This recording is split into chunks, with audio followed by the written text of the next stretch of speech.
오늘 말씀의 제목은 사랑의 능력으로 책임지십시오. 오늘 사랑과 책임의 상관관계를 여러분들과 함께 나누려고 합니다. 이 말씀이 우리들에게 힘들 뿐만 아니라 우리를 참 불편하게 합니다. 서로 사랑하라, 사랑하라 이런 말씀이 계속되고 있습니다. 우리가 사랑을 모르는 것은 아니지만 사랑이라고 하는 말은 우리들에게 굉장히 부담스러운 말이기도 한 것 같습니다. 그런데 오늘 말씀의 시작이 더욱 우리를 힘들게 만듭니다. 13절에 이렇게 시작하고 있죠. 자, 여러분 성경을 펴고 표시할 부분은 표시하세요. 형제들아, 세상이 너희를 미워하여도 이상히 여기지 말라.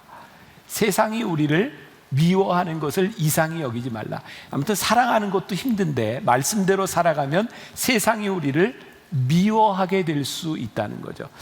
근데 이 말씀은 어디서 불쑥 툭 튀어나온 것이 아니라 사실 성경을 처음부터 우리들이 제대로 본질적으로 성경을 본다면 이 말씀은 끊임없이 흐르고 있는 중요한 맥 가운데 하나이기도 합니다. 누가복음 6장에 보면 예수님께서 처음 제자들을 만나시고 제자들에게 말씀하시고 십자가를 지시기로 작정하셨을 때 계속해서 하시는 말씀이 있어요. 6장 22절에 보니까 인자로 말미암아 사람들이 너희를 미워하며 멀리하고 욕하고 너희 이름을 악하다 하여 버릴 때에는 너희에게 복이 있도다. 오늘 본문 말씀보다 조금 더 지나친 말씀입니다. 미워하고 멀리하고 욕할 때 오히려 너희에게 복이 있다. 그러니까 예수님의 제자들이 예수님을 따라다니면서 생각했던 복, 그리고 우리가 하나님을 믿으면서 생각했던 이 복과 예수님이 복이 있다라고 하는 말씀이 조금은 틀린 것 같아요. 근데 성경은 끊임없이 이 복음의 메시지를, 복이 무엇인지를 말씀하고 있습니다. 베드로전서 2장 20절부터 21절에도 보세요. 죄가 있어 매를 맞고 참으면 무슨 칭찬이 있으리요. 그러나 선을 행함으로 고난을 받고 참으면 이는 하나님 앞에 아름다우니라. 아이고, 참, 이게 비난받는 것도 힘든데 선을 행함으로 고난을 받고 참으면 이것이 아름답다 그랬어요. 그리고 이어서 나오는 말씀에 보니까 이를 위하여 너희가 부르심을 받았으니, 그러니까 우리들이 사랑을 행하고 선을 행함으로 비난을 받고 욕을 받는 그것을 위하여 우리들이 부르심을 받았고 그것이 아름답다. 이것이 복음의 메시지입니다. 그러니까 우리가 하나님을 믿기 때문에 세상으로부터 존경을 받을 수 있는 것은 아닌 것 같아요. 오히려 우리가 하나님을 믿는 것 때문에 세상으로부터 비난을 받을 수 있어요. 중요한 것은 그것이 무슨 어떤 비난이냐에 대한 문제이겠죠. 또 요한복음 16장 1절부터 2절까지에 보면 요한일서를 쓴 요한이 들었던 주님의 말씀이 나와 있어요. 1절과 2절, 내가 이것을 너희에게 이름은 너희로 실족하지 않게 하려 함이니 사람들이 너희를 출교할 뿐 아니라 때가 이르면 무릇 너희를 죽이는 자가 생각하기를 이것이 하나님을 섬기는 일이라 하리라. 믿음의 공동체 안에서 일어나는 일인데 주의 계명을 지키고 참 사랑을 행하고 살면 이 믿음의 공동체 안에서 우리를 쫓아낼 것이라는 거예요. 너희들이 미움을 당할 뿐만 아니라 오히려 너희를 죽이려고 하는 자가 나타날 거라는 거예요. 근데 그것을 이상히 여기지 말아라. 그것이 당연한 것이다. 그렇게 이 말씀을 보고 역사를 보니까 올해가 종교개혁 500주년을 지나가고 있는데요, 사실 종교개혁 200년 전부터 유럽에는 개혁이 일어나고 있었어요. 1200년대부터 위클리프라고 하는 사람이 성경을 번역하면서 개혁운동이 일어났는데 그는 죽은 다음에 그의 시체를 찾아내서 정말 부관 참시를 하는 그런 일을 당하죠.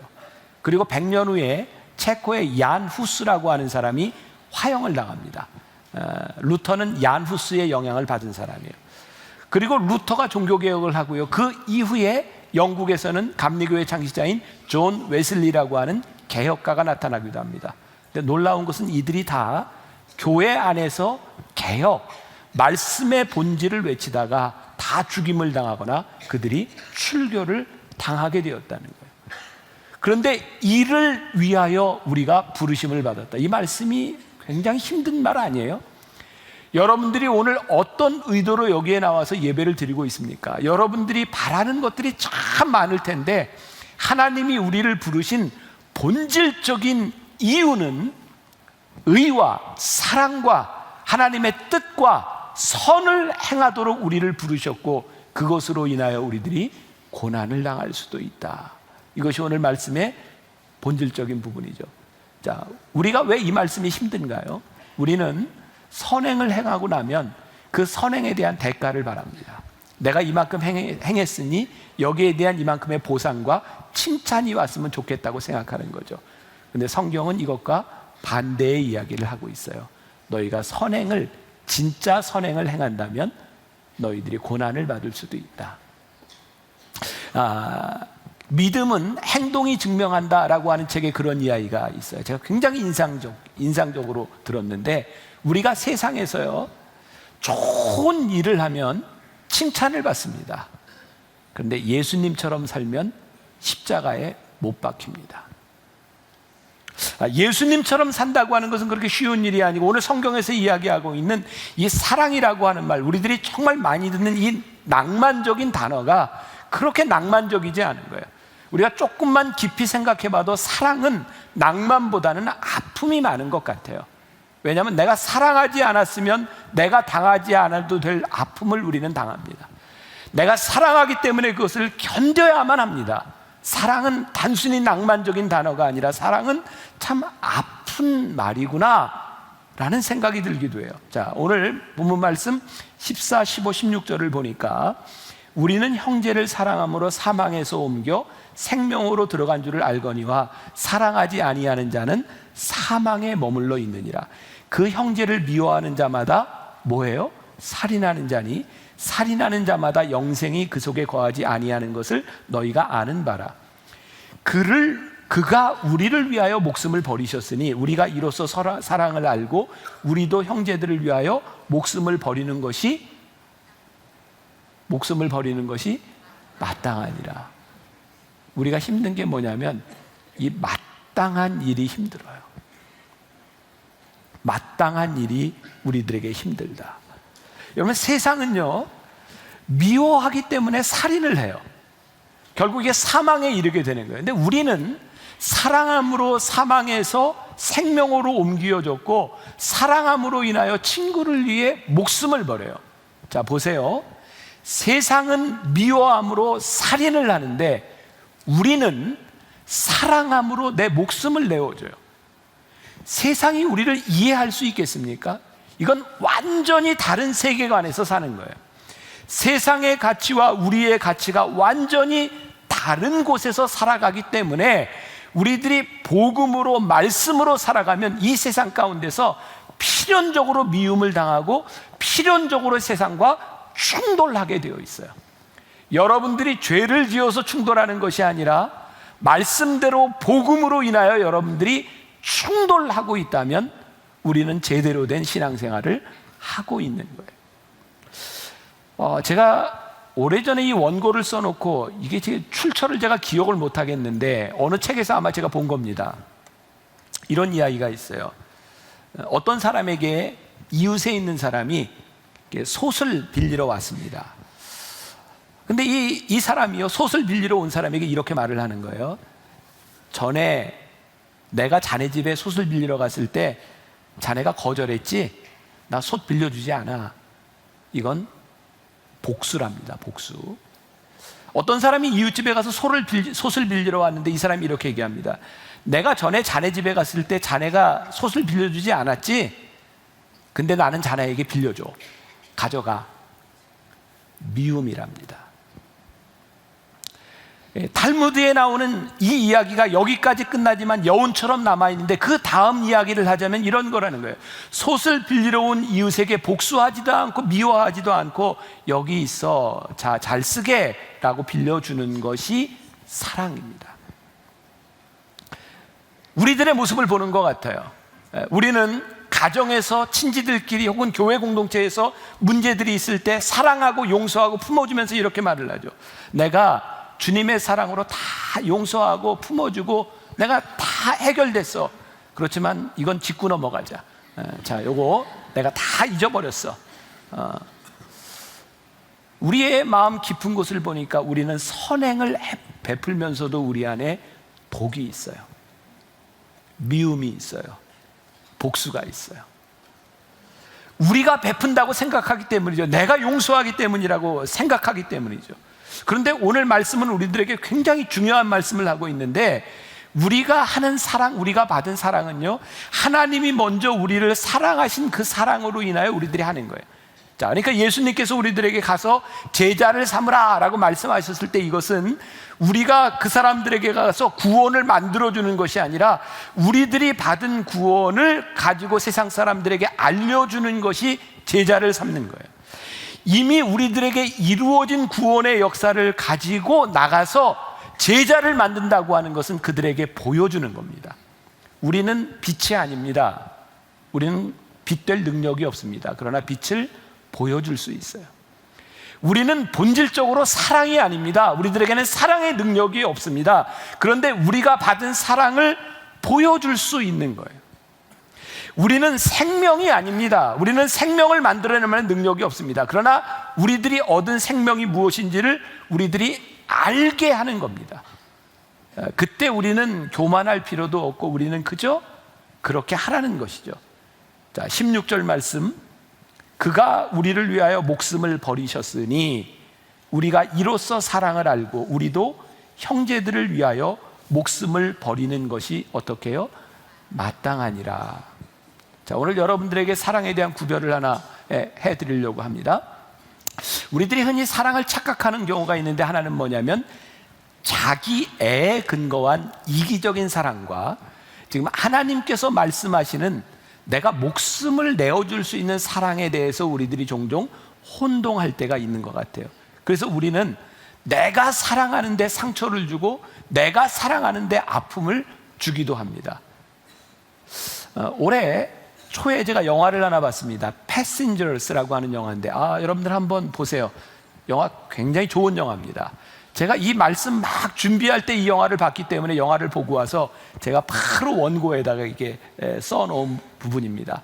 저는 영화를 봐도 그냥 안 보는 사람입니다. 이렇게 늘 설교 준비를 하면서 봐요. 네. 이 영화는요, 주인공이 딱 등장인물이 3명밖에 안 나옵니다. 굉장히 지루하리라고 생각했는데 영화가 너무너무 괜찮은 영화였어요. 이 영화 한 편이 꼭 복음을 이야기하는 것 같다는 생각이 들었어요. 이 영화는요, 미래에 대한 영화인데, 어떤 그 우주선에 5,000명의 사람이 동면한 채로 이제 다른 행성으로 이렇게 갑니다. 저렇게 다 동면이 돼 있어요. 그런데 몇 년이 걸리냐면 120년이 걸립니다. 그러니까 사람들이 동면을 하지 않고는 갈 수 없는 거예요. 120년 후에 거기에서 딱 깨어나게 되어 있습니다. 그런데 사고가 나서 주인공이 90년 먼저 30년 만에 깨어났습니다. 혼자 깨어났어요. 그래서 거기에서 이 엔지니어이기 때문에 다시 동면에 들어가려고 하는데 방법이 없는 겁니다. 다행히 이 우주선은 첨단 장비들이 다 갖추어져 있고, 아무튼 버튼만 누르고 명령만 하면 온갖 음식들이 다 나오고 모든 엔터테인먼트 기구들이 다 되어 있어요. 1년 동안 신나게 먹고 신나게 즐겼는데 1년쯤 지나니까 너무너무 고독해서 자살을 생각합니다. 그때 우연히 동면하고 있는 여자 중에 한 여자의 신상을 보게 되었는데, 오로라라고 하는 여자인데요, 자기가 생각했던 딱 이상의 여자를 만나는 거예요. 여기서 이 남자가 고민을 합니다. 왜냐하면 이 여자를 깨울 수 있거든요. 왜 고민하냐? 내가 사랑하는 내 이상의 여자를 깨워서 내가 함께 평생을 살아갈 수 있는 거예요. 내가 사랑하니까. 근데 만일 이 여자가 그 사실을 안다고 하면 얼마나 이 남자를 증오하겠습니까? 이 남자는 고민하다가 결국은 깨우기로 하고 사고를 가장하고 모든 사실을 숨깁니다. 그 혼돈 가운데 이 여자도 무척 힘들었지만 서로 사랑하게 되고요, 이 안에서 둘이 결혼을 하게 됩니다. 그런데 바로 결혼하기 전에, 프로포즈를 하기 전에 모든 일이 들통이 나요. 이 여자는 이 남자를 증오합니다. 어떻게 그렇게 이기적일 수 있어요? 당신이 나를 사랑한다고 내 일생을 이렇게 망쳐놓고 나를 여기서 죽게 할 수 있냐고. 도저히 용서가 되지 않는 거예요. 근데 이때 이제 이 영화의 이제 클라이막스가, 이제 사고가 나면서 이 우주선 안에 있는 5,000명이 다 죽을 수밖에 없는 상황에서 이 남자가, 아무튼 그 우주선을 고치는 장면이 나오고, 이 남자가 죽을 수밖에 없는 상황 가운데서 이 여자가 구해줘요. 그 안에 이제 많은 이제 이야기들이 있었겠죠. 그리고 이 짐 프레스턴이라고 하는 주인공은 깨닫습니다. 내가 이 여자를 정말 사랑하는구나. 그래서 어떤 결정을 내리냐면 둘 중에 한 사람이 남아서 한 사람을 동면시킬 수 있는 방법을 찾았기 때문에 한 사람은 다시 동면에 들어갈 수 있어요.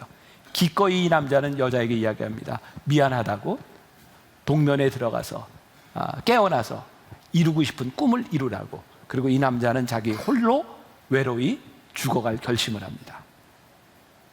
영화는 거기에서 모든 내용이 끝나고요. 90년이 지난 120년의 어느 날 그 우주선이 딱 비춰집니다. 그리고 거기에는 두 사람이 행복하게 살았던 흔적만이 남아 있습니다. 여자는 혼자 들어가지 않았고 남자는 혼자 죽지 않았고 거기에서 함께 죽습니다. 이 영화가 두 가지를 우리들에게 명확하게 말해줍니다. 나는 무지하게 사랑하지만 그것이 이기적인 사랑일 때 그 사랑으로 인하여 누구를 죽입니다.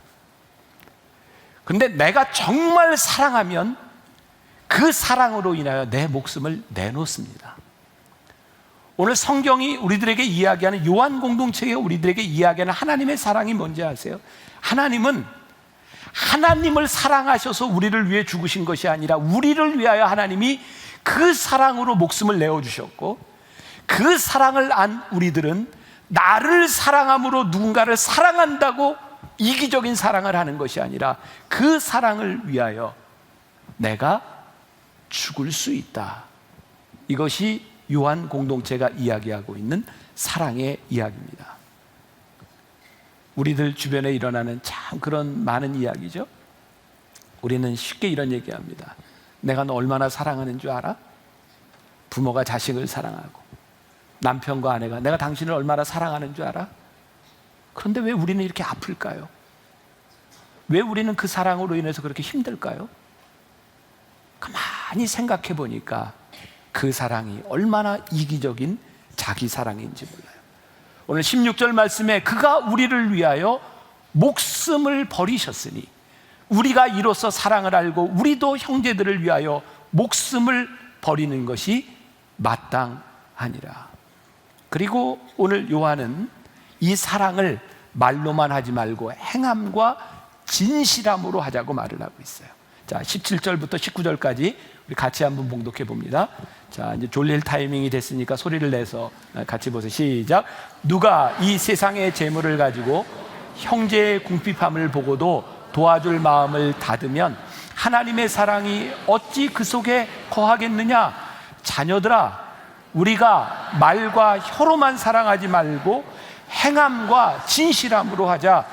이로써 우리가 진리에 속한 줄을 알고 또 우리 마음을 주 앞에서 굳세게 하리라. 자, 이 말씀을 우리가 상상력을 가지고 성경을 보자 그랬죠. 요한 공동체에 요한이 고민하는 게 뭐였을까요? 그들이 사랑을 모르는 게 아니에요. 사랑에 대한 이야기를 너무너무 많이 들었는데 요한이 이야기를 하는 이유는 그들이 사랑을 이야기하지만 그들이 말로만 하는 거예요. 그들에게 행함이 없는 거예요. 오늘 우리들에게 동일하게 적용되는 이제 교회 예배 시간만큼 사랑을 많이 얘기하는 데가 있을까요? 은혜를 이렇게 많이 얘기하는 데가 있을까요? 그런데 동일한 문제를 가지고 있는 거죠. 말씀을 준비하며 이렇게 본 책 중에 존 맥스웰이라고 하는 사람이 쓴 열매 맺는 지도자라는 책이 있습니다. 거기서 존 맥스웰은 리더십 전문가거든요. 교회 성장에 강의를 하는 사람입니다. 한 번은 목회자들을 이렇게 다 모아놓고 강의를 하면서 목회자들에게 이렇게 얘기를 했답니다. 여러분들이 원하는, 여러분들이 알고 있는 교회를 성장시키는 방법을 아는 대로 적어보세요. 20분 시간을 드립니다. 그러니까 모든 목회자들이라면 교회 성장에 대한 꿈을 가지고 있겠죠. 그리고 20분이 지나서 사람들이 다 썼는데요, 놀랍게도 그 사람들은 교회 성장에 대한 방법론을 다 알고 있는 거예요. 존 맥스웰이 이렇게 이야기를 합니다. 여러분, 문제는 여러분들이 방법을 모르는 것이 아니라 여러분들이 그 값을 지불하지 않고 살아간다는 겁니다. 오늘 사랑에 대한 이야기, 오늘 요한 공동체가 이야기하는 것, 우리들이 사랑을 모르는 것이 아니라 그 사랑에 대한 대가를 지불하지 않고, 자녀들아, 우리가 말과 혀로만 사랑하지 말자. 우리들이 감정적인 차원에 머물러서 우리들이 그거 하고 있지 않다는 거예요. 자, 이거 우리들에게 너무너무 힘든 이야기입니다. 우리가 해야 되고 알아야 되는 것들을 우리들이 행동으로 옮긴다는 것이 얼마나 힘든 일인지를 압니다. 제가 오늘 말씀을 시작하기 전에 여러분들에게 추수감사절에 대한 이야기를 했어요. 제가 잘못 가르치고 있다라고 생각했던 것 중에 하나가, 여러분들 감사하세요, 감사하세요, 참 많이 하는 이야기거든요. 감사에는요, 우리들의 희생이 따르는 겁니다. 우리의 감사로 인하여 누군가에게 그 감사가 흘러 넘쳐가야 되는 거예요. 저희 만나교회에서 10여 년 전에 그 과일 나누기를 시작할 때요, 제가 우리 부목사님들하고 의논을 했어요. 우리가 이번 추수감사절부터는 한번 과일 나누는 걸 해봐야 되겠다. 그랬더니 저에게 이렇게 얘기하더라고요. 목사님, 안 됩니다. 분당에 사는 사람들 진짜 말 안 듣습니다. 그 사람들 과일 가지고 온다고 안 가져올 사람입니다. 우리 부목사님들이 여러분들을 보았던 시각을 제가 그냥 전달해 드리는 겁니다. 근데 제가 그랬어요. 됩니다. 해봅시다. 사랑의 수고를 해봅시다. 그리고 첫 번째 추수감사절 그 과일을 나누던 날, 저는 여러분들의 모습을 보면서 울었어요. 저 로비에 과일이 쌓이는 걸 보면서 눈물이 났어요. 그리고 그런 이야기를 들었어요. 어떻게 이런 일이 일어날 수 있는지, 이 앞에 상가들의 과일을 파는 집에 과일이 다 떨어졌다는 거예요. 그리고 그 수고가 지금 지난해에 700가정이 넘는 가정에 과일을 못 먹는 과일이 아니라 좋은 과일들을 나누어 줄 수 있는 그 사랑의 수고가 감사절을 통해서 나오고 있는 거예요. 어려워요. 우리들의 수고가 필요한 거예요. 우리들의 희생이 필요한 거예요. 오늘 중요한 말씀이 이어지고 있는데요, 21절과 22절 말씀에 보니까, 사랑하는 자들아, 만일 우리 마음이 우리를 책망할 것이 없으면 하나님 앞에서 담대함을 얻고 무엇이든지 구하는 바를 그에게서 받나니 이는 우리가 그의 계명을 지키고 그 앞에서 기뻐하시는 것을 행함이라. 우리가 사랑을 이야기하고 신앙을 이야기하는데 우리의 마음을 답답하게 하는 게 있어요. 기도하는데 기도에 응답이 되지 않고요, 말씀대로 살아가는 것 같은데 마음이 답답한 거예요. 이게 무슨 얘기예요? 너희들 마음에 책망할 것이 있구나. 우리들 마음에 책망할 것이 없으면 하나님 앞에서 담대함을 얻는데, 네 안에 책망할 것이 있기 때문에, 네가 말로만 조잘조잘하지 내 삶에 행함이 없기 때문에 너에게 책망할 것이 있어서, 또 무엇을 구하는 바를 그에게서 받을 수 있는데 그 뒤에 있는 계명을 지키고 그 앞에서 기뻐하시는 것을 행하면 네가 받을 수 있는데, 네 기도가 응답되지 않는 중요한 이유 가운데 하나는 네가 하나님이 기뻐하시는 것을 하지 않는구나. 제가 좀 힘든 얘기인데, 제가 고백을 하면 여러분들의 삶에 많이 공감이 될 것 같아요. 저 부부싸움 안 하게 생겼죠. 잘 안 합니다. 근데 지난 한 달 동안 제 아내하고 저하고 조금 힘들었어요. 감정적으로. 지난 한 달 동안 설교하는데 너무너무 힘들었어요. 근데요, 그 힘든 기간의 주제가 다 사랑이에요. 근데 그게 힘들어요. 근데 뭐 큰 문제가 있거나 이런 게 아니에요. 감정에 대한 문제인 거예요. 제 아내가 눈치를 챘는지 안 챘는지 모르지만 이 문제를 해결하지 않으면 안 되겠더라고요. 어제 결혼식 주례를 하면서 제 아내도 참석을 했더라고요. 신랑 신부에게 이렇게 얘기를 하면서, 나도 결혼한 지 30년이 됐는데 내가 다른 건 모르지만 지금까지 살아오는 동안 내 아내가 나와 함께하고 내 좋은 배필이 되어준 거에 대해서 너무너무 감사하다고. 모르겠어요. 눈치를 챘는지 못 챘는지. 그거 해결하지 않으면 내 안에 뭔가 꽉 막혀 있는 거죠. 이 문제뿐만 아니라 여러분들이 하나님 앞에 책망할 일을 가지고, 우리들이 해결하지 못한 문제를 가지고, 우리들이 하나님 앞에 담대하게 서지 못할 모습을 가지고 무엇을 이야기해도 이것이 우리를 답답하게 하고 하나님이 기뻐하시지 않는다는 것을 우리들이 알아요. 우리가 사랑한다고 하지만 그 사랑이 나타나지 않는 이유는 우리들이 하나님 앞에 담대하게 설 수 있는 자격이 되어 있지 않기 때문일 거예요. 22절에 무엇이든지 구하는 바를 그에게서 받나니 이는 우리가 그의 계명을 지키고 그 앞에서 기뻐하시는 것을 행함이라. 우리가 하나님 앞에 서면 비로소 우리들이 올바른 것을 행해요. 우리는 뭐든지 할 수 있어요. 사랑은 이기적인 것이 아니고 일방적인 것이 아니고 하나님 앞에 서서 우리를 보는 거예요. A.W. 토저가 하나님을 향한 열정이라는 책에서 진짜 정말 중요한 저는 이 글을 보면서 정말 너무너무 제가 감동을 받았던 구절인데, 이런 글이에요. 내 기도를 인내해주는 길잡이는 하나님이 선하신 분이라는 인식이다. 우리가 깨달아야 할 것은 그분이 원하지 않는 것을 행하시도록 그분을 설득할 필요가 없다는 것이다. 기도회 때 사람들이 드리는 기도들을 들어보라. 그분을 설득할 수 있다고 믿는 사람들이 있다는 걸 알게 될 것이다. 이런 사람들의 생각은 완전히 잘못되었다. 하나님이 어떤 분이신지를 알게 될수록 내가 그분께 무엇을 기대해야 할지를 더욱 알게 되고, 또한 그분이 내게 무엇을 기대하시는지를 더 잘 이해하게 된다. 그분과 나 사이의 기대는 일방통행이 아니라 양방통행이다. 우리의 기도를 한번 생각해 보세요. 우린 진짜 하나님을 많이 이렇게 설득하려고 하지 않았어요? 우리는 그게 진짜 멋진 기도고 치열한 기도라고 생각하지 않았어요? 근데 우리가 하나님을 알면 하나님을 설득하는 기도를 할 필요가 없어요. 왜? 하나님은 선하신 분이고 하나님의 뜻을 우리들이 알기 때문에, 하나님을 우리가 알기 때문에 그분이 원하시는 것을 우리들이 구하며, 이것이 일방적인 것이 아니라 하나님이 우리를 알고 우리가 하나님을 알기 때문에 우리의 기도가 하나님과의 교제 속에 들어가는 거예요.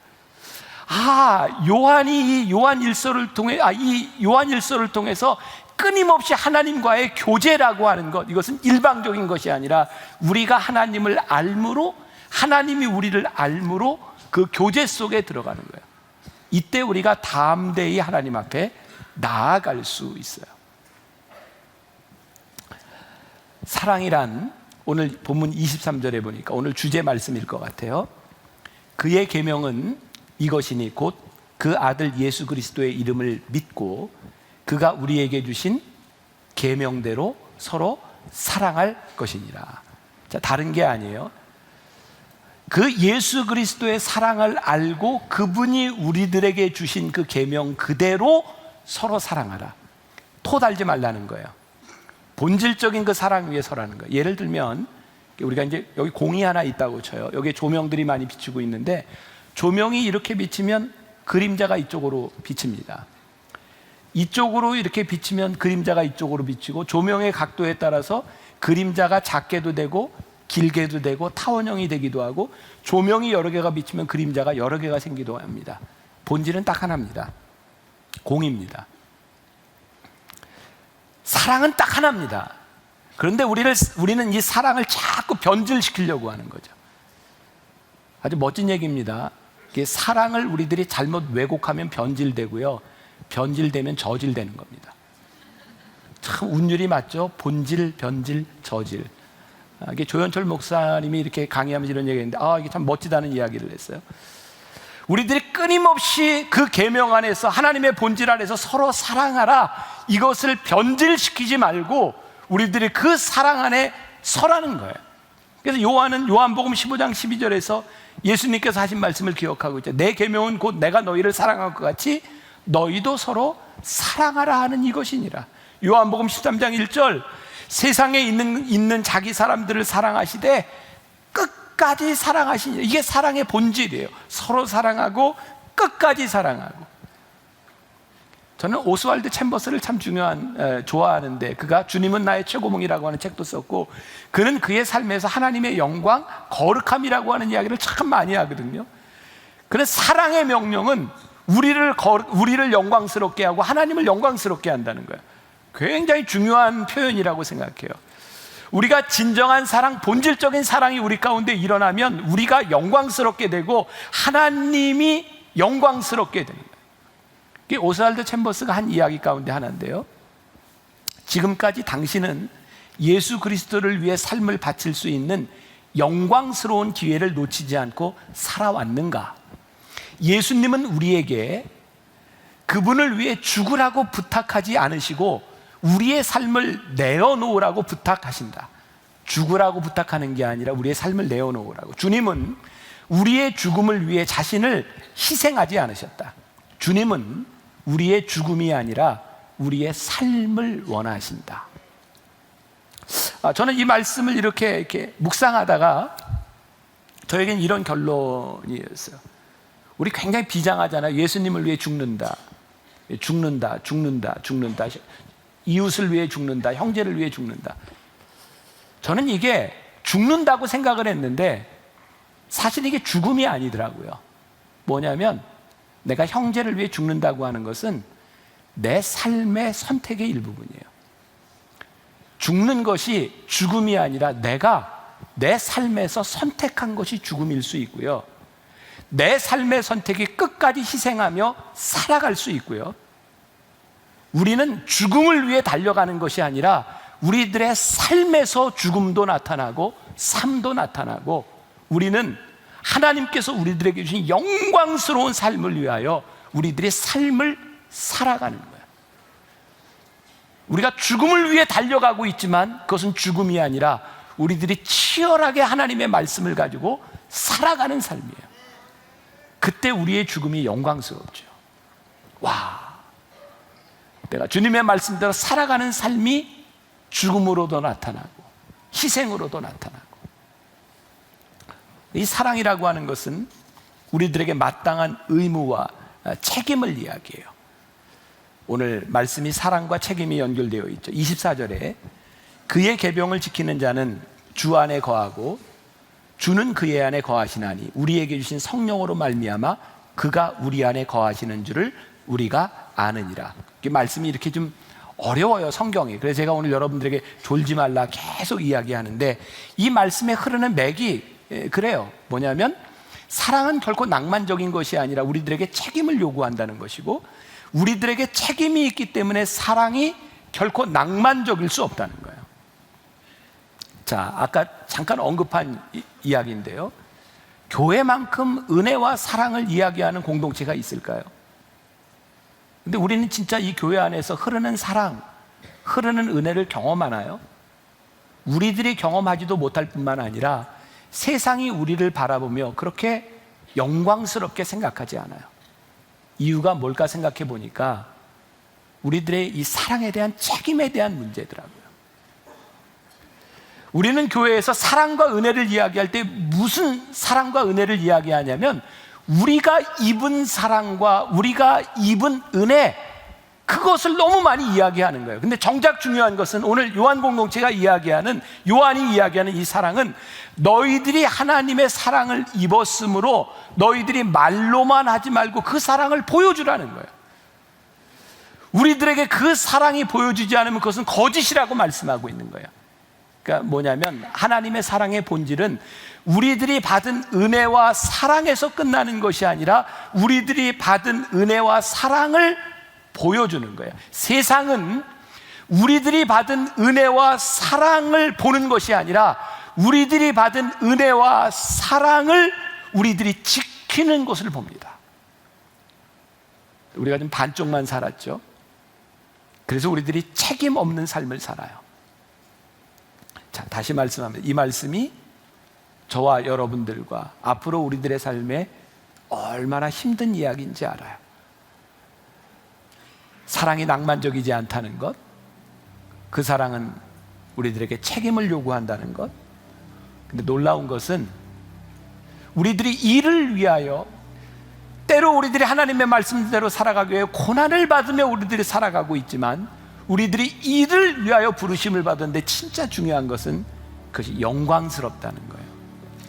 하나님의 나라에서 우리의 사랑과 희생과 수고가 해같이 빛날 것을 우리들이 믿기 때문에 우리들이 이 영광스러운 삶을 살아가는 거예요. 우리들에게 중요한 건 세상의 비난이 아니라 영광이에요.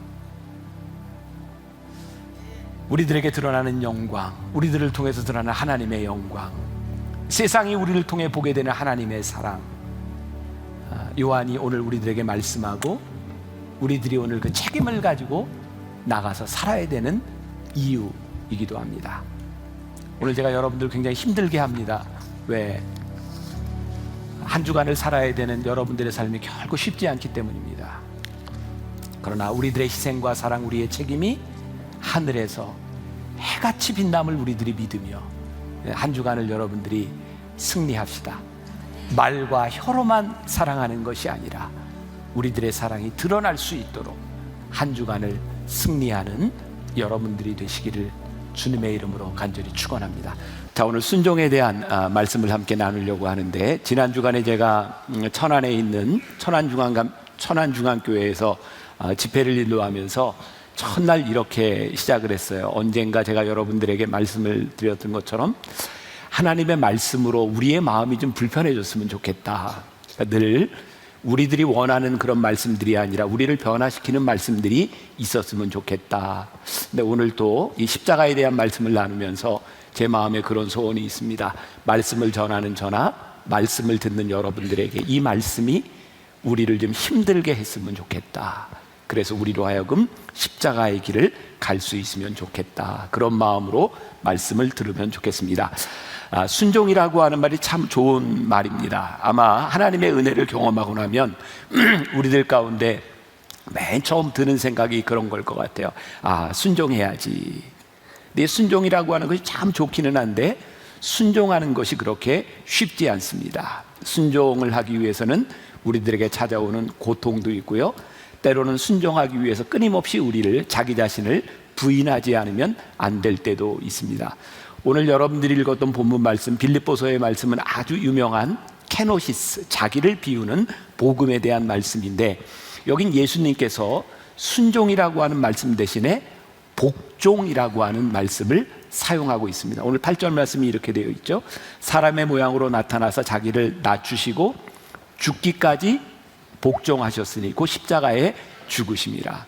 여러분, 순종이라는 말과 복종이라는 말의 차이가 어떤 어감의 차이로 들어오나요? 순종은 우리들이 기꺼이 한다 이런 느낌이 있지만, 복종은 기꺼이 아닐 수도 있다라는 생각이 들지 않습니까? 예수님께서도 십자가를 지시는 그 하나님의 말씀에 순종한다라는 것이 그렇게 쉬운 일이 아니라 복종하셨다, 이렇게 표현하고 있습니다. 그러니까 우리들이 예수님의 순종의 십자가를 생각하고 순종의 십자가를 진다고 하는 것은 그렇게 쉬운 일이 아니다. 오늘 예수님의 십자가, 예수님의 순종을 생각하고 잠깐 우리들이 영상에서 보았던 이기풍 목사님에 대한 이야기를 잠깐 나누어 보려고 합니다. 마태복음 16장 24절, 예수께서 제자들에게 이르시되 누구든지 나를 따라오려거든 자기를 부인하고 자기 십자가를 지고 나를 따를 것이니라. 이 말씀은 전체 사순절의 주제이기도 합니다. 자기를 부인하고 자기 십자가를 지고. 여러분, 자기를 부인한다, 이 말이 어떤 의미인가요? 우리가 하나님을 알기 전에는 나 중심적으로 삽니다.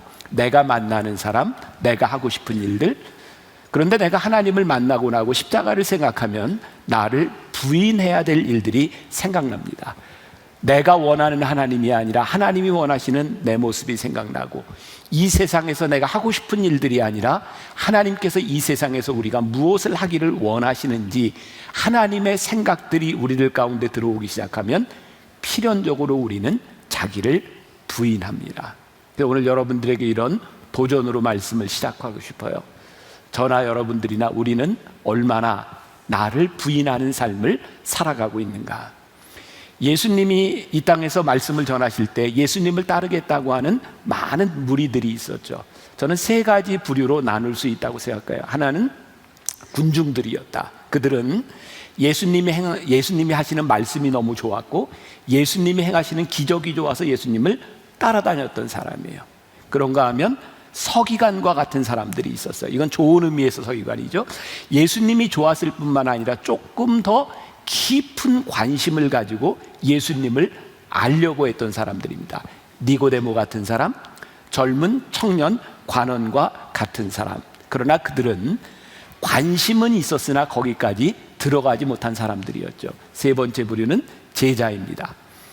좋은 것을 쫓아갔을 뿐만 아니라 더 깊은 것에 대한 관심을 가지고 결국 예수님의 십자가 앞에서 예수님을 따르기로 순종했던 사람들. 우리는 군중인가, 서기관과 같은 사람인가, 아니면 제자의 부류에 속하는 사람인가, 우리들을 생각해 볼 필요가 있을 것 같아요. 예수님의 십자가를 생각하면 예수님의 십자가에는 아까 복종이라고도 표현했지만 순종이 있었기 때문에 가능한 일이었다. 오늘 우리가 읽은 본문 말씀 7절에 보니까 오히려 자기를 비워 종의 형체를 가지사 사람들과 같이 되었고, 예수님께서 자기를 비웠다라고 되어 있어요. 자기를 비운다는 게 무슨 의미일까요? NIV 영어 성경에 보니까 이렇게 표현이 되어 있어요. Made himself nothing이라고 되어 있어요. 자기 자신을 어떻게 해요? 아무것도 아니라라고 생각했다는 거예요. 자기를 비운다라고 하는 것은, 하나님 앞에서 나를 비운다라고 하는 것은 하나님 앞에 나는 무익합니다, 이런 의미예요. 나를 주장하지 않는다, 이런 의미이기도 합니다. 누가복음 17장 7절에서부터 10절까지 보면 예수님께서 종에 대한 비유를 말씀하세요. 참 가혹한 말씀입니다. 이 하늘나라의 비유이기도 하고요. 어떤 종이 있었어요. 하루 종일 밖에 나가서 밭에 나가서 일을 하고 왔어요. 그런데 왔는데 와서 뭐를 해요? 주인의 식사 시중을 듭니다. 그런데 주인이 종에게 너 와서 먹어, 혹은 너 잘했어, 칭찬하지 않는다는 거예요. 왜일까요? 너는 마땅히 할 일을 했을 뿐이요, 이 종은 나는 무익한 종입니다 라고 말을 한다는 거예요. 그러니까 예수님께서 종에 대한 비유를 말씀하시면서 진짜 하늘나라의 종은 어떤 사람이냐? 나를 무익하다고 여기는 것이다. 예수님께서 자기를 비워 나는 아무것도 아닙니다 라고 생각했을 때 하나님 앞에 순종하게 되었다. 오늘 우리들에게 들어오는 중요한 물음이에요. 우리는 하나님 앞에 무가치한 존재라고 생각하기 때문에 가치 있는 인생을 살아갈 수 있는가? 아니면 내가 가치 있다고 생각하기 때문에 하나님 앞에 무가치한 인생을 살아갈 것인가? 이것이 오늘 순종의 십자가를 앞에 놓은 우리들의 모습이고 도전받아야 될 부분이죠. 제가 지난주에 읽었던 책이 하나 있습니다. 존 비비어의 영적 무기력 깨기라고 하는데 보니까 우리들에게 영적인 무기력이 찾아오는 이유 가운데 하나가 불순종이라는 거예요.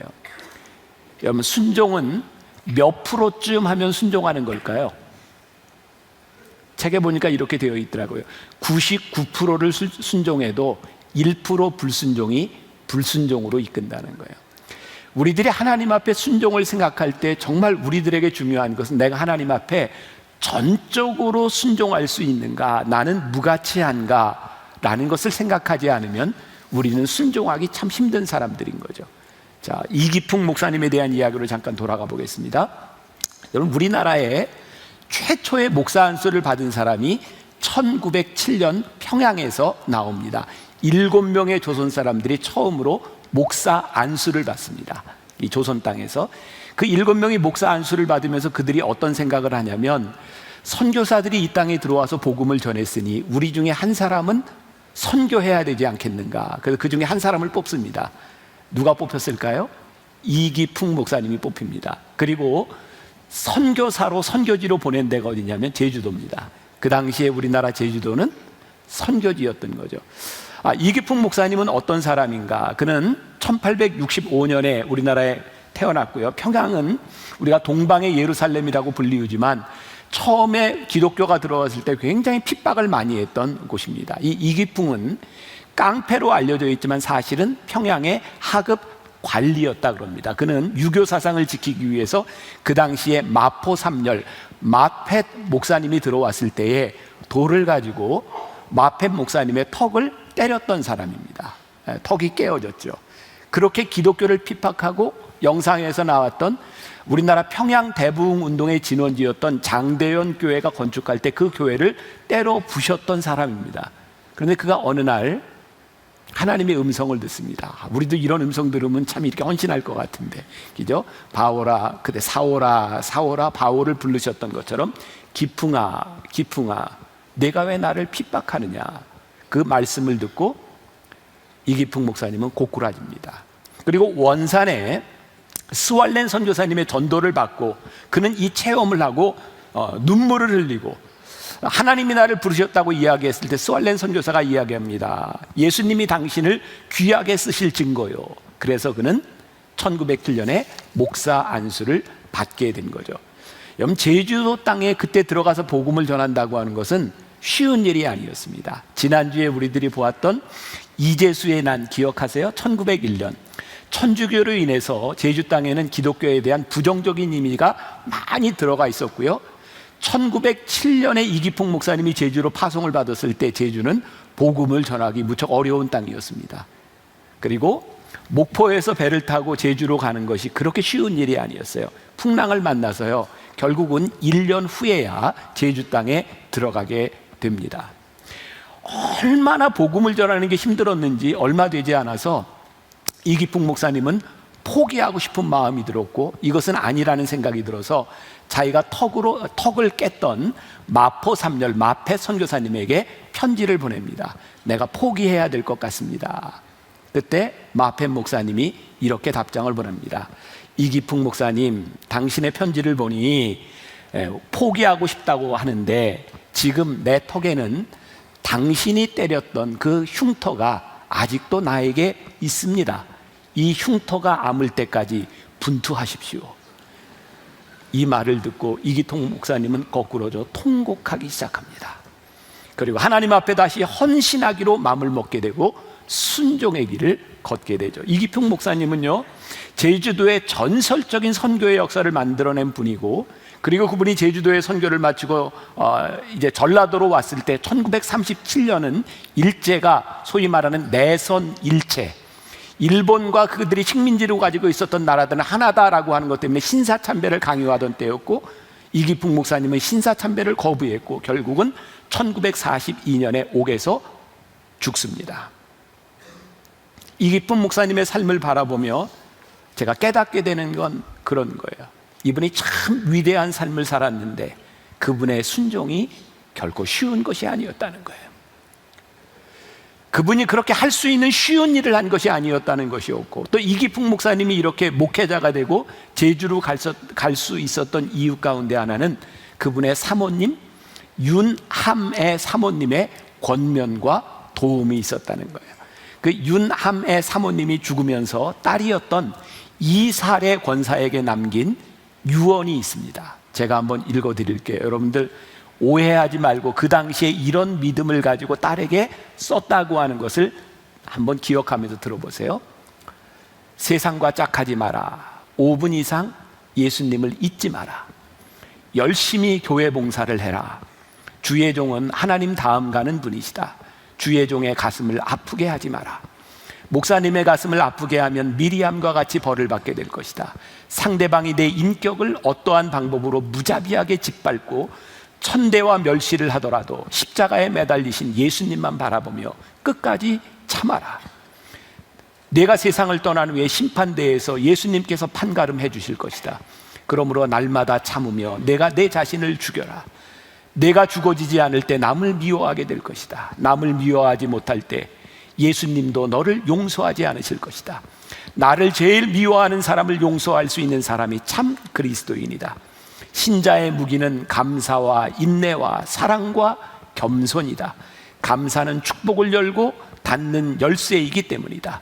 성령 충만하지 못하면 겸손할 수가 없다. 겸손하지 못할 때 성령님은 너를 외면하실 것이다. 제일 무서운 것은 신앙의 교만이다. 이게 이기풍 목사님의 사모님이 딸에게 남겨주었던 유언이기도 합니다. 우리가 순종의 십자가를 진다고 하는 것, 예수님의 순종, 그것은 조금 전에 언급했던 자기 비움과 관계가 있는 거예요. 자기를 비우지 못하면 십자가를 질 수 없는 일이구나. 예수님께서 공생애를 시작하시기 전 40일 금식 기도를 마치고 시험을 당하셨어요.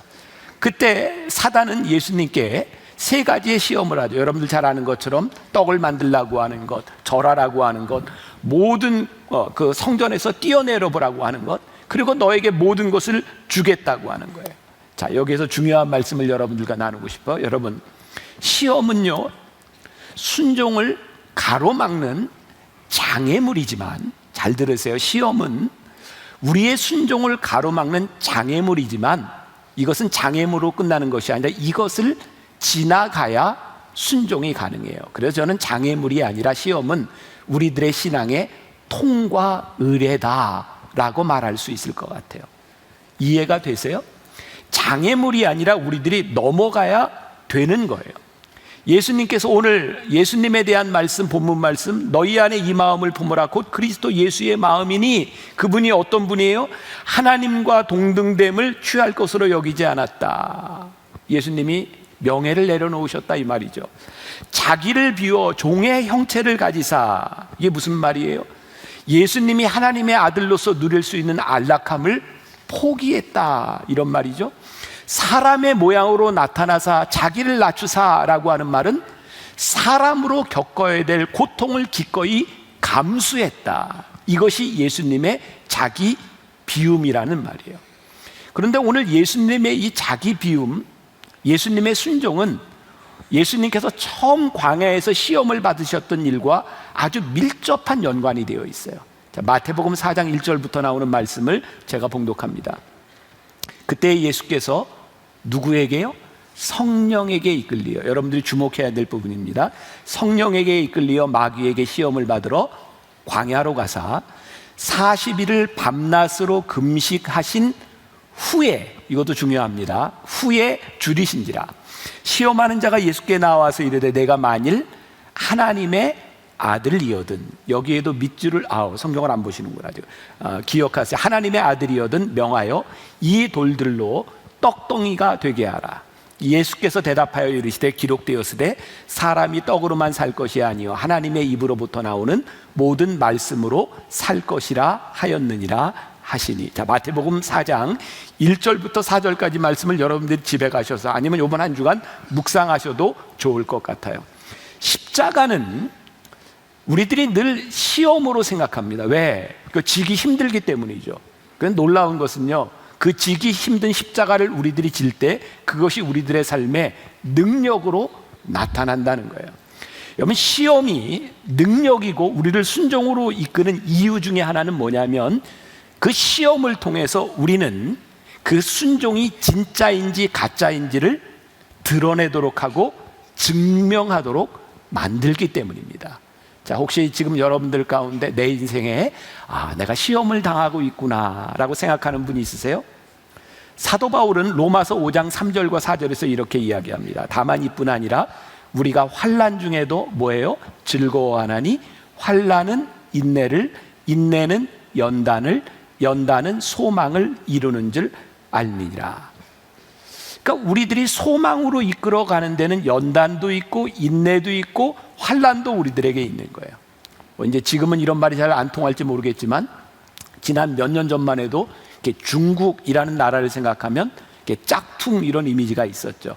그런데 그 20년 전만 해도 우리나라에도 참 많은 짝퉁이 있었습니다. 중국이 요즘 강대국이 되어갑니다. 그런데 우리는 중국을 바라보며 선진국이다 이렇게 얘기하기는 참 힘든 것 같습니다.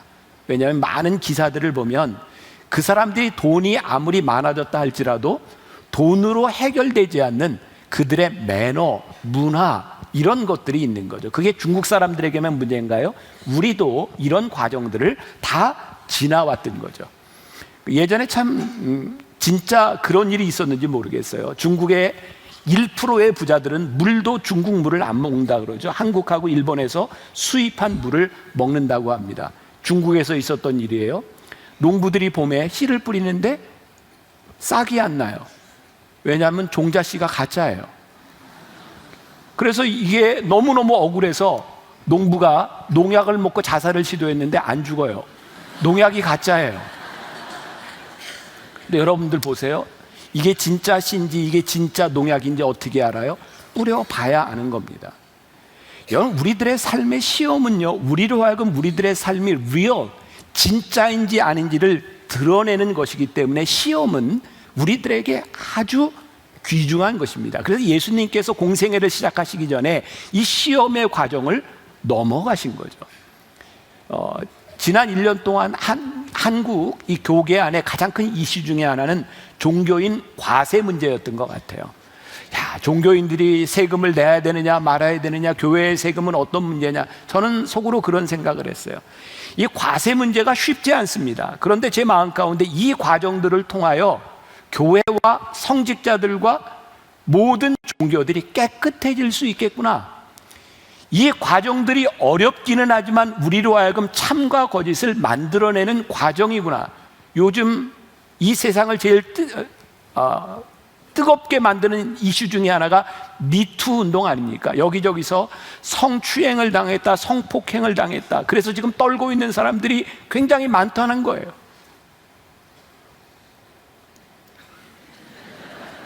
다행히 우리 만나 교인들 중에는 떠는 분은 없는 것 같아요. 전 요즘 그런 생각을 합니다.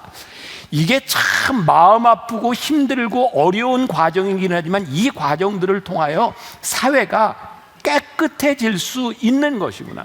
여러분, 우리들에게 시험은요, 어쩌면 우리들이 하나님의 사람으로 순종하며 살아가는데 필수적인 과정이기 때문에 우리는 시험을 복되게 여길 수 있는 거예요. 그 증거가 무엇이냐? 오늘 마태복음 4장 1절에 제가 여러분들 주목해 보자 그랬어요. 그때 예수께서 어떻게 해요? 누구에게? 성령에게 이끌리어 마귀에게 시험을 받으러 광야로 가셨다. 참 놀랍지 않아요? 예수님이 시험을 당하셨는데 예수님이 시험을 당하시는 이 일이 사단의 계획에서만 이루어진 것이 아니라 성령께서 이끄셔서 예수님이 시험의 과정을 가게 하셨다는 거예요. 그리고 저는 성경을 그냥 이렇게 피상적으로 볼 때 모르겠어요. 저는 그렇게 생각했었거든요. 예수님이 금식하는 중에 시험을 받으셨다고 생각했는데 성경에 보니까 금식하는 도중이 아니었죠. 40일 금식을 마치신 후에 시험을 받으셨어요. 자, 그럼 우리들이 이제 생각해 보는 우리들의 사역, 우리들의 순종, 우리는 어떻게 생각해요? 내가 모든 과정을 마치고 내가 모든 준비가 끝났으니 이제 나는 하나님의 일을 하면 돼. 그래도 우리들이 늘 꿈꾸는 거죠. 자, 이제 내 모든 준비가 끝났으니 하나님 시온의 대로를 열어 주시옵소서. 우리가 참 그런 기도 많이 하잖아요. 저도 교인들을 보면서 그런 기도 많이 하거든요. 하나님, 정말 어렵고 힘든 과정을 지나왔는데 이제 시온의 대로를 열어 주시옵소서. 참 좋은 기도예요. 그런데 이 시온의 대로가 무엇을 통해서 열려요? 시험을 통해서 열리고 있는 거예요. 성령께서 예수님을 시험 받으시도록 광야로 인도해 내셨다. 여기에서 우리들에게 참 많은 문제가 풀리는 거예요.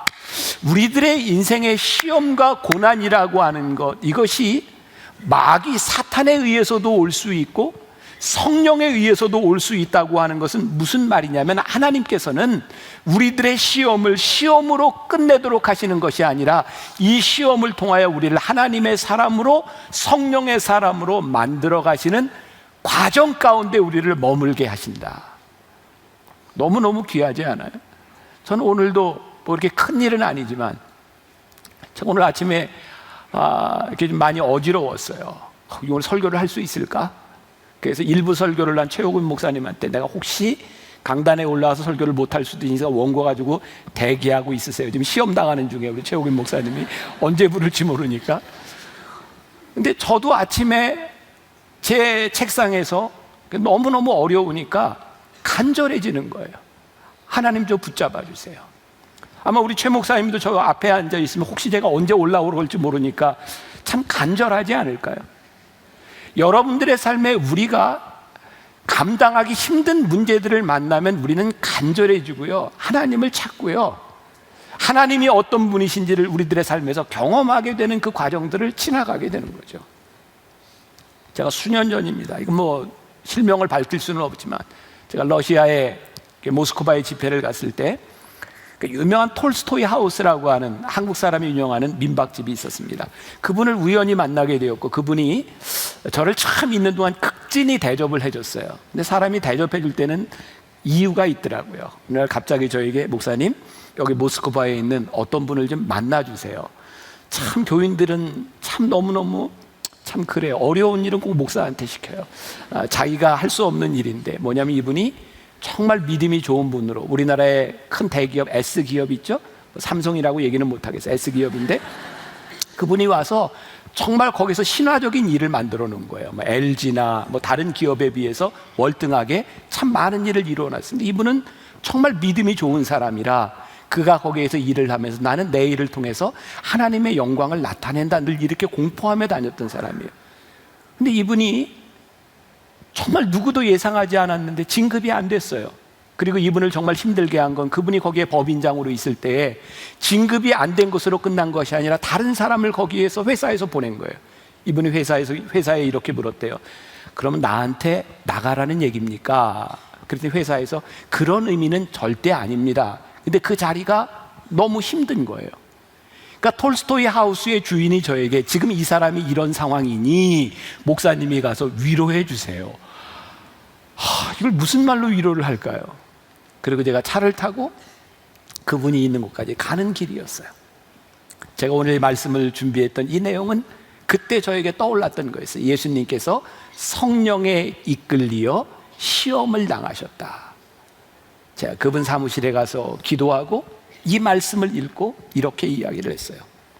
성령의 이끌림을 받고 살아가는 것이 헌신과 우리 신앙의 대가로 승승장구하고 영광을 누리는 것이 아니라는 것을 성경이 우리들에게 보여주고 있습니다. 우리가 사명자로 살아간다고 하는 것은 시험을 당하지 않는 것이 아니라 광야에 시험을 당하지 않으셨다면 예수님은 하나님의 아들이 어떤 분이신지 말씀으로 사는 것이 어떤 것인지를 보여주실 수 없었을 것입니다. 그런데 이 시험의 과정을 통하여 예수님의 하나님됨, 그것이 드러나고 있는 것입니다. 오늘 여러분들 가운데 그런 의문을 가지고 있는 분이 있을지 몰라. 왜 나에게 이런 시험이 옵니까? 그 시험을 통하여 하나님이 여러분들을 순종으로 여러분들을 인도하고 있는 거예요. 우리들이 늘 꿈꾸는 것이 있죠. 내 삶에 간증이 있었으면 좋겠다. 참 우리 신기하지 않아요? 간증은 꿈꾸면서 시험은 싫어하는 거예요. 간증은 시험을 지나야 오는 것인데 말이에요. 이스라엘 백성이 홍해를 만나지 않았다면, 홍해의 시험이 없었다면 홍해가 갈라지는 간증이 없었던 것처럼 우리들의 삶에 홍해를 만나지 않고 광야를 만나지 않으면 광야를 지나가는 간증이 없는 것처럼 순종의 십자가는요, 시험을 통해 우리들에게 오는 거예요. 지난주 저희 교회에서 액트 29이라고 하는 연예인 합창단들과 함께 제가 두 콘서트를 했어요. 요즘 제가 계속 젊은 세대들과 함께 책을 가지고 신앙의 이야기를 나누고 있어요. 그때 그 단장 부부죠. 여러분 노사연 집사님 알죠? 그분이 저에게 이런 질문을 했어요. 목사님, 어떻게 하면 제가 요동하지 않는 믿음을 가질 수 있을까요? 좋은 질문이죠. 여러분들도 그런 마음, 그런 질문이죠. 내가 어떻게 하면 요동하지 않는 질문이란다. 요동하지 않는 믿음을 가질 수 있을까요? 근데 제가 이렇게 대답을 했어요. 제가 대답을 하고도 참 어쩌면 이렇게 멋진 대답을 할 수 있을까 이런 생각이 들었는데, 그때 하나님이 저에게 주신, 저는 하나님이 주신 마음이라고 생각하거든요. 이렇게 대답했어요. 요동하지 않는 믿음, 그런 건 없습니다. 성경에 요동치 않는 믿음을 가졌던 인물은 하나도 등장하지 않습니다. 그들은 믿음이 요동칠 때 어떻게 믿음을 지키냐를 가지고 고민했던 사람들이지, 요동치 않는 믿음을 경험한 인물들은 아무도 없습니다. 감동적이지 않아요? 왜 감동적인가요? 이게 진리이기 때문인 거죠. 하나님, 우리들은 우리들에게 요동치 않는 것을 원하지만 하나님은 성령으로 하여금 우리를 광야로 이끌어내셔서 시험당하게 하심으로 그 믿음을 굳건케 하고 순종이 무엇인지를 우리들에게 깨닫게 하시는 분이 우리 하나님이 아니실까요? 그래서 시험은 우리로 하여금 순종으로 이끌어 간다고 하는 것을 우리들이 기억할 필요가 있어요. 또 사단이 예수님께 시험을 할 때 이런 말을 하죠. 꼭 기억하자 그랬어요. 내가 만일 하나님의 아들이거든. 왜 사단은 예수님께 그렇게 말을 했을까요? 만일 내가 하나님의 아들이거든, 이 돌을 가지고 떡을 만들라는 거예요. 예수님 굉장히 배고프셨거든요. 예수님에게는 이 돌을 가지고 떡을 만들 능력이 있는 거예요. 예수님은 왜 그걸 시험이라고 생각하셨고, 사단은 왜 예수님한테 네가 하나님의 아들이거든 이렇게 말을 하며 시험을 할까? 이게 무슨 상관관계가 있을까? 어떤 분은 이렇게 이야기를 하더라고요. 40일 금식을 마치신 예수님에게 돌을 떡으로 만드는 것이 유혹이 아니라 마귀가 시키는 것에 순종하고 복종하는 것이 유혹이라고. 그러니까 떡을 만드는 게 유혹이 아니라 복종케 만드는 것이 유혹인데, 그 이유는 마귀에게 복종하는 순간 마귀의 부하가 된다는 거죠. 근데 저는 이런 해석은 좀 문제가 있다. 예수님이 그 돌을 가지고 떡을 만든다고 마귀의 부하가 되겠습니까? 죄송해요. 어쩌면 좀 유치한 겁니다. 우리 옛날에 그런 놀이 하지 않았어요? 우리 빨간 옷 입은 우리 집사님? 네. 그 여기 밑에 뭐가 묻었네요. 보세요. 뭐가 묻었어요. 보세요 한번. 아, 보시라니까 한번 여기 묻은 거 한번 보세요. 봐야 얘기가 돼요. 한번 보세요. 이렇게. 아이고, 나한테 인사했네. 아유, 우리 옛날에 어렸을 때 그런 거 얘기했잖아. 그냥 이렇게 친구들한테 너 거기 뭐 묻었네? 뭐? 너 나한테 인사해. 나는 대장, 너는 쫄병. 뭐 그런다고 쫄병이다고 대장이 되나? 유치한 놀이들을 우리들이 했었죠. 지금 그것 좀 해보려고 하는데 끝까지 그걸 안 보세요. 그랬어요. 자, 예수님이 돌을 가지고 떡을 만드신다고 사단의 부하가 될까요? 아니요. 저는 그런 차원의 문제는 아닌 것 같아요. 사단은 예수님에게 무엇을 이야기하고 있을까요? 내가 하나님의 아들이거든. 너 하나님의 아들이니까 너 굶주릴 필요 없어. 굳이 그렇게 굶주리지 않아도 내가 이 땅에 살 수 있는 일들이 있어. 너에게는 그런 능력이 있어. 지금 사단은 예수님에게 계속 그걸 요구하는 거죠. 3번의 유혹을 통해서 너는 능력이 있고 너는 마땅히 경배받아야 되고 너는 마땅히 이것을 다스릴 수 있는 능력이 있어 라고 말을 하고 있는 거죠. 근데 예수님께서 뭐라고 말씀하세요? 아니라는 거예요. 사람이 떡으로만 사는 것이 아니라 하나님의 말씀으로 산다는 것이 아니야. 나는 하나님의 아들인 것이 분명하지만 나는 십자가를 지기 위해서 사람의 몸으로 여기에 왔으므로 내가 이 사명을 감당하기 위해서는 이 굶주림을 참아야 되는 거야. 왜? 내가 당해야 될 고통이기 때문이야. 예수님께서 우리들에게 무엇을 가르쳐 주세요? 무엇이 우리들에게 유혹이에요? 무엇이 우리를 순종에서부터 가로막는 일이에요? 어느 날 우리들에게 이런 마음이 드는 거예요. 내가 이만큼 됐으니, 이 정도 자격을 갖췄으니 나는 마땅히 누릴 수 있는 권리가 있어. 그때부터 순종이 우리를 떠나가는 거예요. 끊임없이 우리들이 기억해야 될 것이 무엇이에요? 우리가 이 십자가를 감당하기 위해서 내가 자기를 비우고 내려놓을 수 있는 것이 무엇인가를 끊임없이 생각할 수 있을 때, 내 사단은요 교묘하게 우리들에게 이것을 파고들고 오는 거죠. 제가 그때 러시아에서 만났던 목사님이에요. 언젠가 한번 설교 시간에 얘기했던 소아마비를 앓고 있는 LA 노진준 목사님이라고 하는 분인데, 그분이 그런 얘기를 하더라고요. 그분의 취미는요, 집에서, 그분은 미국 상황이에요, 침대에서 한국 마켓에서 사온 새우깡을 먹는 게 제일 좋은, 가장 즐기는 일이래요. 근데 새우깡을 먹다 보면 꼭 콜라가 먹고 싶대요. 그런데 이 목사님은 이제 소아마비도 있고 콜라는 대개 미국 집에 가보면 지하에다 이렇게 두거든요. 그러니까 침대방에서부터 콜라를 가지러 가려면 힘든 거예요. 그럼 그때 심부름을 시키는데 딸에게 시는 거예요. 딸 이렇게 불러요. 그리고 이 목사님은 딸로 하여금 심부름을 시키는 비결이 있다는 거예요. 딸에게 이렇게 말한대요. 딸, 네가 그렇게 빠르다며? 너 아빠가 10일 동안 저 지하에 가서 콜라 가져올 수 있을까? 그럼 딸이 할 수 있지? 그럼 이제 목사님 시대, 그럼 해보자. 하나, 둘, 셋 하면 막 달달달달 떠내려가는 소리가 들리는데, 그럼 목사님 가만히 있다가 딸이 올라올 때까지 기다리다가 8, 9, 10, 그러면 그거를 받는 거예요. 저는 이 이야기를 굉장히 인상적으로 들었어요. 사단이 우리들에게 꼭 그렇게 얘기하거든요. 너 그거 할 수 있다며? 너 능력 있다며? 너 자신 있다며? 그래서 우리들이 이 능력을 소명을 위해서 쓰는 것이 아니라 내가 가지고 있는 자신감을 위해서, 나를 드러내려고 우리들이 그것들을 사용하기 시작하면서 우리는 어느 날부터인가 우리들이 가지고 있는 능력이 시험이 되고 방해가 되고 걸림돌이 되어버려요. 오늘 말씀에 없던 내용인데 저에게 꼭 이런 일이 있었던 것 같아요. 저 만나교회 목회하면서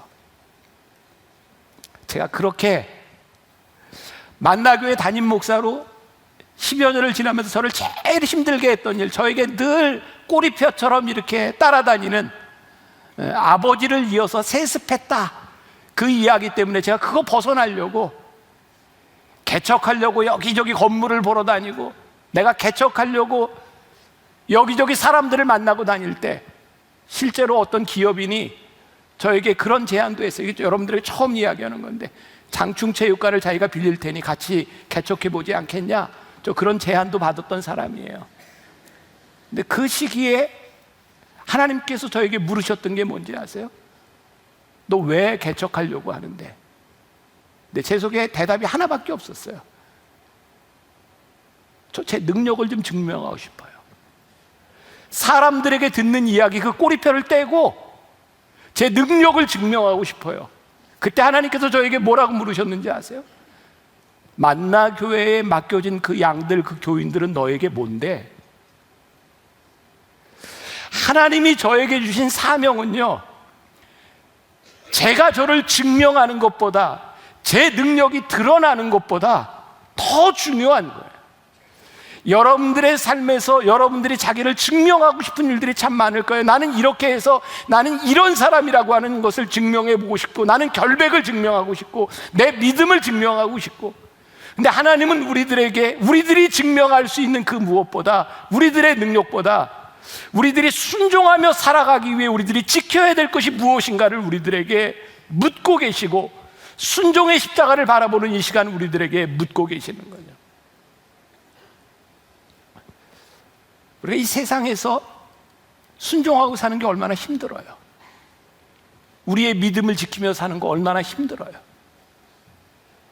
가끔 청년들에게 저는 이런 표현을 쓰는데, 너희들이 이 세상에서 이 세상의 도도한 물결을 거스르며 갈 수 있는 용기 있는 사람이 되어라. 이렇게 말을 하면서도 이 말이 얼마나 힘든 일인 줄 알아요. 여러분, 우리가 이 세상에서 진짜 이 물결을 거스르며 올라갈 수 있는 그런 용기와 믿음, 담대함이 우리들에게 있나요? 쉽지 않아요. 근데 저는 말씀을 준비하다 한 가지 이런 생각을 했어요. 하나님, 우리가 물살을 거슬러 올라갈 수는 없을지 몰라도 그 자리에 버티고 설 수는 있지 않겠습니까? 하나님, 우리가 거기 버티고 서면 내려오는 물결이 갈라지지 않겠습니까? 누군가 우리들에게 당신 하나님 앞에서 깨끗하게 사십니까? 당신 하나님 앞에서 흠이 없습니까? 그렇게 물을 때 우리 중에 누가 예스, 저 그렇습니다라고 대답할 수 있는 사람이 얼마나 될까요? 근데 우리가 이렇게는 대답할 수 있을 것 같아요. 저 노력합니다.